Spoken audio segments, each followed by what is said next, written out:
정치 여담 야담 지금부터 시작하도록 하겠습니다. 우상혁 선수의 은메달 소식을 먼저 여러분께 전해드린 이유 여러분도 짐작하시겠죠. 예, 기분 좋은 소식에 이어서 이제는 또 우리 함께 대한민국을 한번 생각하고 걱정해야 될 소식을 여러분과 함께 생각해 보도록 하겠습니다. 세 분과 함께합니다. 김병민 경희대학교 행정학과 개공교수, 김상일 전 민주당 선대위 언론특보, 이인철 참 좋은 경제연구소 소장과 함께하도록 하겠습니다. 어서 오십시오. 안녕하세요. 자, 세 분과 이야기 나누기 전에요. 오늘 아침 출근길에 윤석열 대통령 도어스태핑 기자들과의 질문 대답했습니다. 어제는 한 가지에만 대답하고 사적 채용 논란에 대한 질문이 나오니까 다른 질문 없습니까? 자, 그럼 하고 그냥 들어가지 않았습니까? 오늘 윤석열 대통령이 가장 먼저 질문을 받고 또 가장 중점을 둬서 얘기했던 부분은 바로 이 내용입니다. 국정평가가 60% 넘게 나오는데 공권력 투입까지도 생각하고 계신데 아니 산업 현장에 있어서 또 노사 관계에 있어서 노든 사든 불법은 방치되거나 용인돼서는 안 됩니다. 그리고 국민이나 정부나 다 많이 기다릴 만큼 기다리지 않았나 그래 생각이 됩니다. 네. 노든 사든 불법은 방치되거나 용인돼서는 안 됩니다. 국민이나 정부나 다 기다릴 만큼 기다리지 않았나 그런 생각이 듭니다. 기다릴 만큼 기다리지 않았나. 자, 이인철 소장님. 지금 대우조선 하청 노동자 파업 사태 이렇게 언론에서 이야기를 하고 있는데 이게 언제부터 시작이 됐고 지금 벌써 한 50일 가까이 된 것 같은데요. 그렇습니다. 지난 2일부터 시작이 됐고요. 예. 그동안 우리는 이제 노사 파업이라고 하는 지난달 2일인가요? 지난달 2일. 예. 지난달 2일부터 시작이 됐는데 그동안 우리 이제 노사 관계 임단협이 지금 파행이다라고 하면 주로 사측과 원청 노측을 얘기하는데 그렇죠. 여기는 하청 노조가 지금 이제 점거를 하면서 독이라고 하죠. 조선소를 건조하는 건조를 예. 점거하면서 지금 48일째 지금 이 파업에 돌입한 상태인데요. 요구사항은 뭐 간단합니다. 그동안 우리가 이제 이 굉장히 많은 이 인내를 하면서 굉장히 파업 기간 동안에도 임금 인상을 굉장히 양보해 왔다. 근데 임금 인상 30% 올려주고 여기다 이제 성과급 300% 지급에다가 또 노조들의 전임제로 활동을 좀 보장해달라라고 하면서 이제 대우조선해양에 요구를 하고 있지만 그러나 이제 대우조선해양의 이제 지분 구조를 보게 되면 사실은 여기는 공적 자금이 투입된 곳이에요. 네. 여기는 산업은행이 55% 지분을 갖고 있습니다. 사실상 민영그룹이 아닌 국유기업으로 볼 수 있는데요. 그러다 보니까 민간 하청 노동자들의 임단협에 대우조선해양이 개입할 수 없다라면서 임단협이 굉장히 소극적입니다. 그러다 보니 지금까지 이제 2달 가까이 지금 파업이 진행되면서 이제 피해가 커지고 있는 상황입니다. 지금 설명을 들으면서 처음에 이인철 소장님도 아마 그래서 그 부분을 얘기하셨는데 시청자분들이 잘 이해가 안 될 수 있는 게 대우조선해양 노동자들이 임금 교섭 과정에서 파업을 한다. 그러면 이해가 되는데 지금 대우조선해양의 하청업체의 노동자들이 지금 파업을 하는 거예요? 맞습니다. 그리고 그 임금 교섭의 요구 조건의 상대가 자신들이 속한 그 하청업체가 아니라 대우조선해양이란 말입니까? 원청이라는 거죠. 원청업체의 이제 후려치기로 인해서 굉장히 강도 높은 구조조정을 단행했다. 그동안 이제 원청업체 근로자들이 3% 임금 삭감을 했다면 하청 노동자들은 30%, 그 10배에 해당하는 희생을 강요했다. 그러다 보니 지금 지난해 말부터 조선해양이 조금 급격히 좋아지고 있거든요.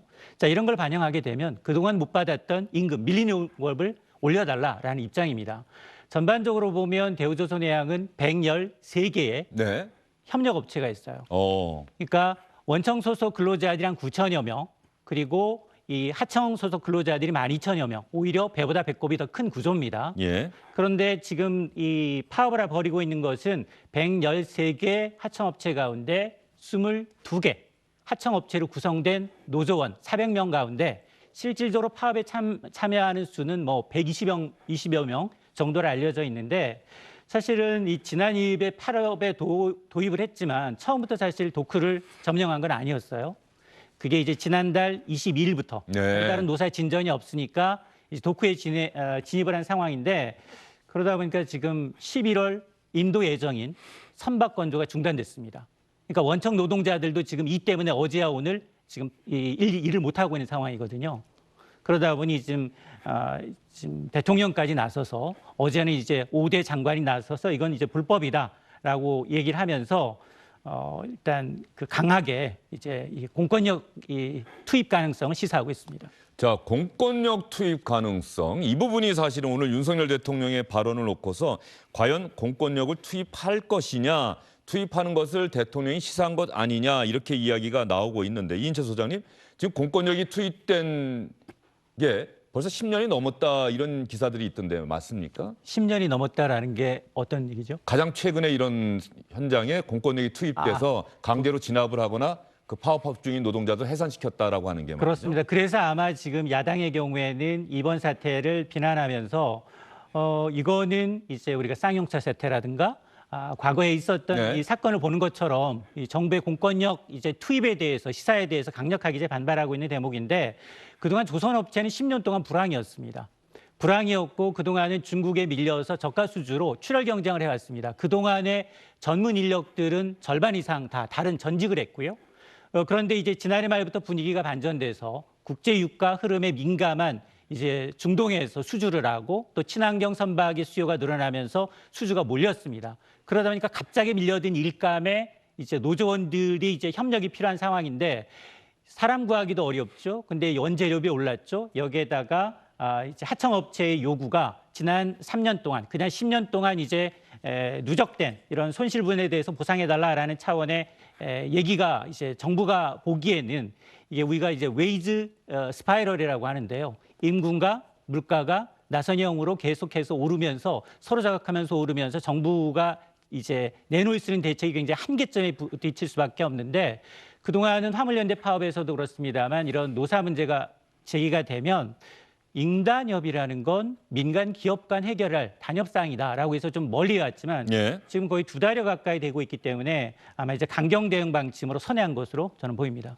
쌍용차 정리해고 때 파업 그 당시에 공권력 투입이 대략 2009년 이렇게 이야기가 나오고 있는데 김현미 교수가 보기에 윤석열 대통령이 정말로 공권력을 투입하겠다는 의지와 생각이 있다 이렇게 보입니까? 어떻습니까? 정리할 수 있는 마지노선 거의 골든타임에 다다랐다 이런 의지의 표현을 밝힌 거로 보입니다. 네. 그러니까 얼마 전까지만 하더라도 이 대우조선해양의 불법 파업을 제발 좀 멈춰달라는 지역 내의 목소리들이 굉장히 컸고 오죽하면 내부에서 인간띠 있기를 통한 이 퍼포먼스까지 벌여가면서 소수의 노동자들이 벌이고 있는 불법 파업으로 전체 생태계가 파괴되는 문제를 언급한 바가 있었죠. 이미 불법임은 다 규정이 돼 있는 상황이지만 이 문제를 합리적인 대화와 협력으로 풀어낼 수 없다면 네. 마지막으로 투입할 수 있는 게 공권력, 결국 국가 권력을 통해서 문제를 풀어야 되는데 마지막 수단과 방법까지도 고려할 수 있는 상황들을 고민하면서 이 문제를 풀어야 된다. 그렇기 때문에 한두 사람의 당사자가 아닌 어제 관련 주무부처 여러 장관들이 다 함께 모여서 문제를 풀기 위한 의지를 피력한 것이거든요. 공권력을 투입하겠다고 결정한 것이 아니라 모든 수단과 방법을 다 고려하면서 마지막 순간 우리 조선산업 생태계가 다 죽어나가는 일 정부가 나서서 막을 의지가 분명히 있다고 밝혔다 이렇게 볼 수 있겠습니다.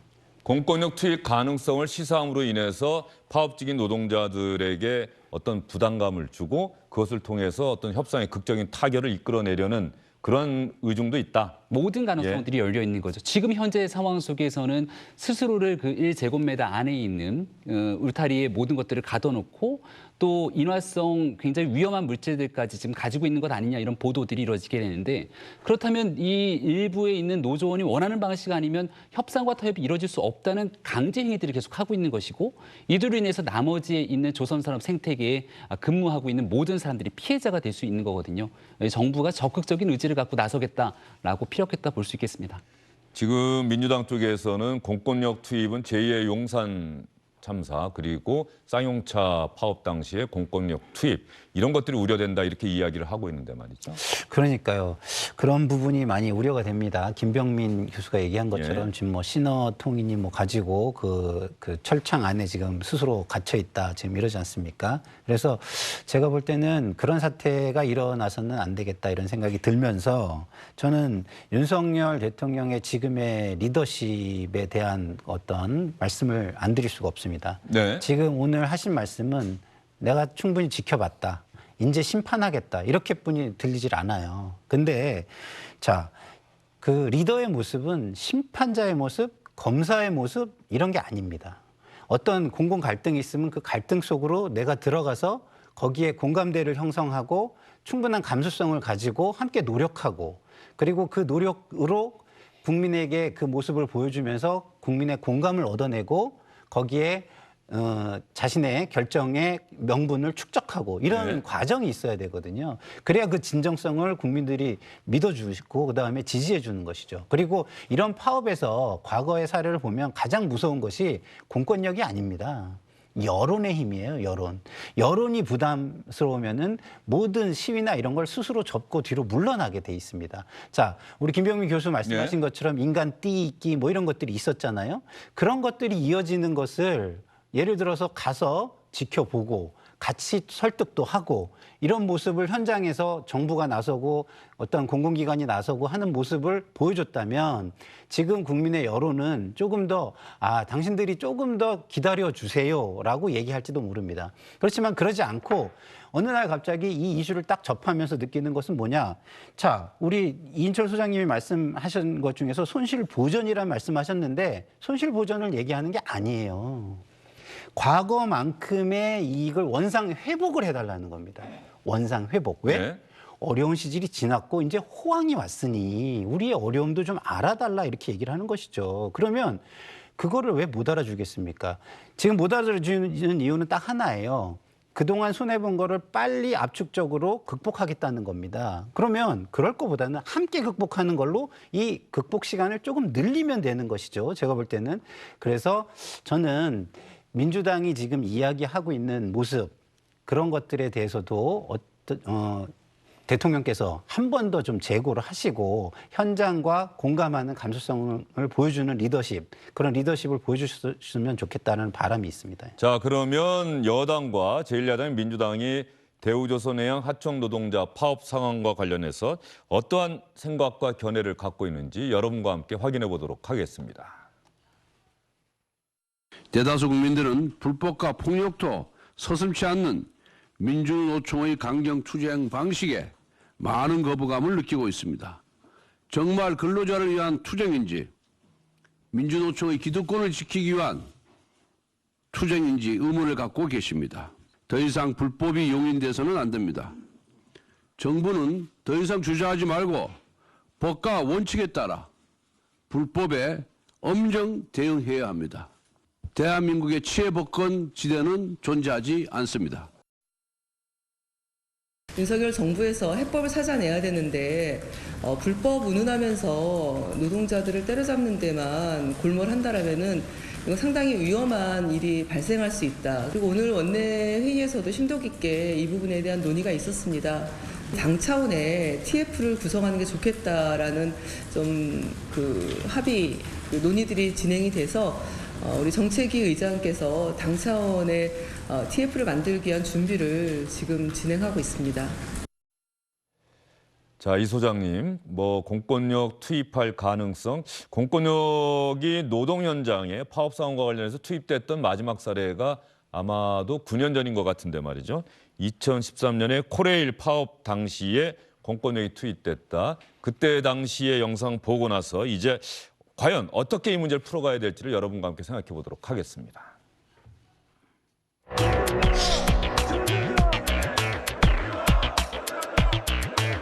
이제 정부하고 시간이나 시작입니다. 예상치 않고 있습니다.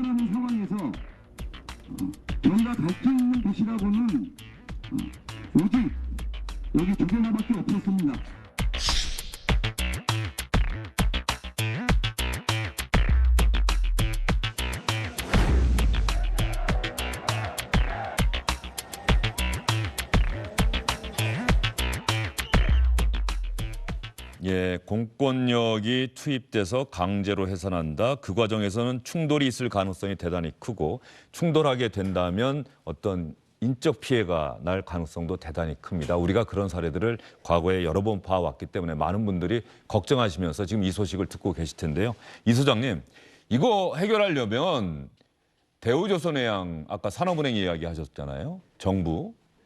그리고 예전 같으면 정치권에서 노동계와 또 사측이나 산업은행 어떤 잘 알고 있는 사람들이 현장에 가서 중재하려고 하는 노력도 하곤 그랬는데 지금은 그런 모습이 안 보이는데 누가 가장 힘을 써야 되는 겁니까? 일단은 이게 공기업과 이제 비슷해졌습니다. 예. 사실상 이제 대우가 망하면서 산업은행이 이제 떠맡았고 산업은행이 7조 원 상당의 공적 자금을 투입한 사실상 국유 기업입니다. 화물연대처럼 일반 기업의 임단협에 정부가 개입할 수는 없습니다. 그런데 이 문제는 국유 기업이라는 입장에서 조금 더 정부의 중재 역할이 중요해졌거든요. 그래서 지금 하청업체들도 지금 대우조선해양의 입장을 이해합니다. 채권단 관리에 있고 1분기까지 누적 적자가 2조 원이 넘습니다. 그래서 아직은 손익분기점을 넘지 않았는데 이 뭐 처음에 얘기했던 임금 30% 인상이라든가 성과급 300% 지급이라는 게 다소 높을 수는 있지만 협상이라는 게 최초 안에서 점점점 누가 중재를 좀 해줘야 되는데 그 역할이 빠졌다는 겁니다. 그래서 이 산업은행이 좀 나서서 적극적으로 이 중재를 좀 해야 할 사항으로 보이고요. 그리고 정부 역시 마찬가지입니다. 우리가 이제 화물연대 파업에서도 사실 첫 일주일 동안은 허송세월을 했어요. 그런데 결국은 선 복귀 그리고 후 대화를 하자. 가장 문제가 됐던 안전위임제는 연장할 테니 후속으로 얼마나 어떤 업종에 이제 확대할지 여부는 예. 추후 논의하자라고 하면서 일단 물류가 정상화됐거든요. 그걸 비슷한 사례로 든다면 이게 어느 한쪽의 고통을 좀 요구하기에는 너무 양쪽의 입장이 첨예합니다. 왜냐하면 그동안 이제 사상 최대 적자를 기록하면서 사실상 부실 기업인 이 업체를 사실은 현대중공업에 매각하려고 했는데 EU에서 반대했거든요. 그러면서 매각도 지금 좌절된 상황이고 지금 현재 부채 비율은 500%가 넘습니다. 자, 이런 상황에서 이제 하청업체 113개의 업체들이 모두 다 똑같은 요구를 한다면 굉장히 좀 어려울 수 있으니 예. 일단 먼저 업무로 복귀해라. 그리고 왜냐하면 이 선박수주라는 게 처음에 계약할 때 선수금 받고요. 중도금 만들어서 중도금 받고 마지막에 이제 인도하면서 예. 잔금을 받는 순서이기 때문에 이게 지금 11월 인도 예정인 선박이 지금 중단됐어요. 이러면서 한 달 하루에 발생하는 비용이 수백억 원대입니다. 이 지원 비용만. 그러다 보니까 지금 이번 주가 넘어가면 조 단위의 이제 이 차질이 예상이 되는데 어쨌든 가장 중요한 건 정부가 향후 5년 동안의 어떤 노사정 그리고 노정의 어떤 관계를 이번 이제 사례에서 얼마나 이제 적극적으로 중재할 수 있느냐 여부를 좀 확인할 수 있을 것으로 보입니다. 그렇죠. 공권력 투입은 최후의 수단이 돼야 하겠죠. 그렇게 아마 많은 분들이 생각하실 텐데 그런 측면에서 윤석열 정부의 노동 정책, 노동관 어떻게 될 것인지를 가늠해 볼 수 있는 시금석이 될 것이다라고 하는 분석과 판단이 지금 많이 나오고 있는데 두 분께는 그런 질문 한번 드려볼게요. 우리 시청자분들 중에서도 생각이 아마 다르신 분들이 있을 겁니다.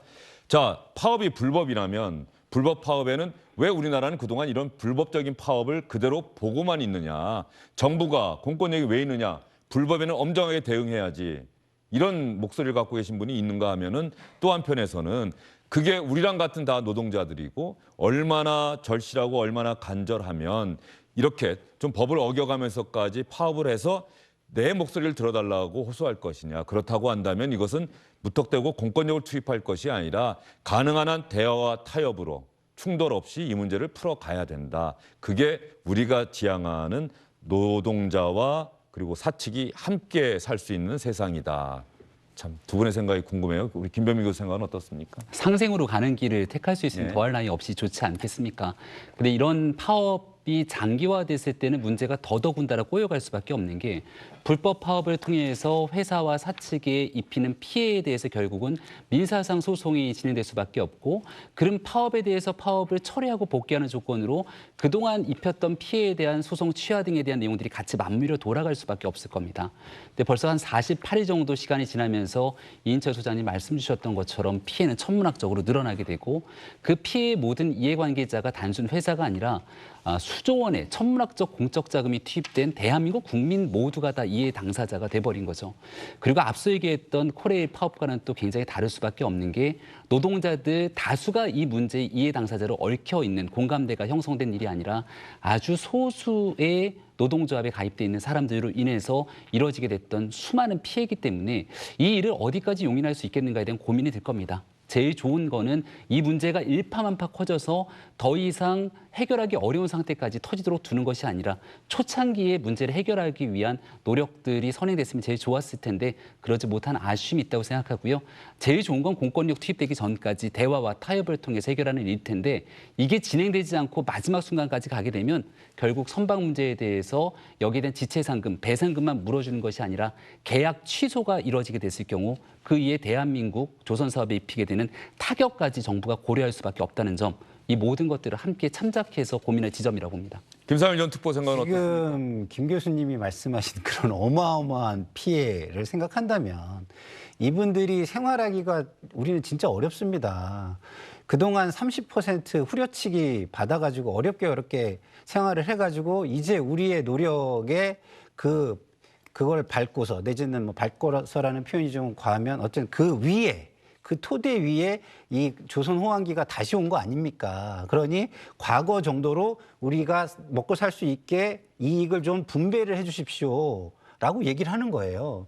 그게 잘못됐을까요? 저는 그렇지 않다고 봅니다. 그리고 지금까지 말씀하신 그 피해 규모를 생각한다면 어느 정도 양보를 해가지고 그래 우리가 이걸 모든 거를 7조의 공적 자금을 갚는 기간이 5년이었다면 국민의 좀 동의를 얻어서 이 전체 생태계가 무너지는 것보다는 나으니까 함께 살기 위해서 이 뭐 5년을 7년으로 내지는 7년을 8년으로 조금 길게 잡고 이거를 극복해 나가자. 이렇게 얘기를 할 수가 있는 것이죠. 그런데 저는 참 안타까운 것이 여기에서 리더들이 안 보인다는 거예요. 네. 그중에는 국회도 마찬가지입니다. 국회가 이거 사실은 공공 갈등을 해소하는데 가장 좋은 공간이 국회거든요. 근데 국회가 지금 놀고 있지 않습니까? 그래서 국회도 책임이 있어야 되는데 민주당이 뭐 정부만 비난하는 것도 저는 옳지 않다고 보고요. 하루빨리 그 민생특위를 만든다고 하니까 그런 데서 이런 이슈를 떠안아가지고 양쪽의 얘기를 듣고 양쪽의 피해를 최소한 좁혀주는 그 노력들을 통해서 정말 어떤 갈등에 의해 가지고서 그 깊은 상처가 남아서 그 깊은 상처가 또 씻을 수 없는 어떤 불신으로 이어지는 어떤 사회적 비용으로 이어지지 않게 만들 수 있기를 저는 간절히 소망합니다. 네. 대통령, 정부, 국회 그리고 모두가 실력을 보여줘야 할 때다라는 생각이 들고요. 이 소장님 가시기 전에 제가 이 질문 한번 드려볼게요. 법과 원칙, 대화와 타협 과연 상충하는 단어들일까요? 아니면 조화를 이룰 수 있는 단어들일까요? 만에 하나 대우조선 해양의 사장이 공석이에요. 어떻게 됐을까요? 서로 네 사람 집어넣기 위해서 애썼을 겁니다. 네. 민감한 문제에는 발을 빼고 굉장히 이득이 되는 문제에 대해서 서로 정쟁화하고 있다는 데 대해서 굉장히 좀 심각한 우려를 표하고요. 여기 누구 얘기도 양쪽 얘기가 다 일리가 있습니다. 지금은 노노 갈등으로 비할 조짐이에요. 원청 노조들은 지금 금속노조, 산하단체죠. 금속노조 탈퇴하겠다고 합니다. 왜 하청노조들의 입장만을 대변하느냐라고 하고 있고요. 주요 거제 주민들, 임직원들 나서서 파업 중단 촉구하고 있거든요. 어느 쪽 얘기도 다 맞다. 120명의 하청 노동자들이 10만의 인권에 이제 지금 먹거리를 지금 파괴하고 있다라는 얘기도 맞지만 그러나 실질적으로 여기서 일하는 노동자들의 인권도 굉장히 중요하기 때문에 양쪽 다를 이제 의견을 어느 정도 한쪽에 치우치지 않고 중재할 수 있는 능력. 그래서 아마 이 정부가 지금 구조개혁을 통해서 노동개혁, 연금개혁, 교육개혁 하겠다고 얘기하고 있는데 아마 그 첫 번째 단추가 아마 이제 이 푸틴이 쏘아올린 이 임금, 이 물가를 과연 임금으로 전가되지 않도록 하는 것이 정부의 노력이라는 생각이 듭니다. 윤석열 정부의 실력이 정말 어떤 시험대에 올랐다는 생각이 드네요. 알겠습니다. 가능한 한 공권력 투입 없이 대우조선해양 하청 노동자들의 파업 상황이 정리될 수 있도록 해결될 수 있도록 아마 여러분께서도 생각하시리라 생각됩니다. 이 소장님 여기서 인사드리도록 하겠습니다. 수고 많으셨어요. 안녕하십니까, 주영진입니다. 더 많은 뉴스와 라이브 이벤트를 보고 싶으시다면 화면 오른쪽을 눌러서 구독해 주시기 바랍니다. 저희 SBS 앱을 다운로드 받으시면 뉴스 속보 알림도 받아보실 수 있습니다. 텔레비전으로도 SBS 뉴스, 유튜브로도 SBS 뉴스 잊지 마시기 바랍니다.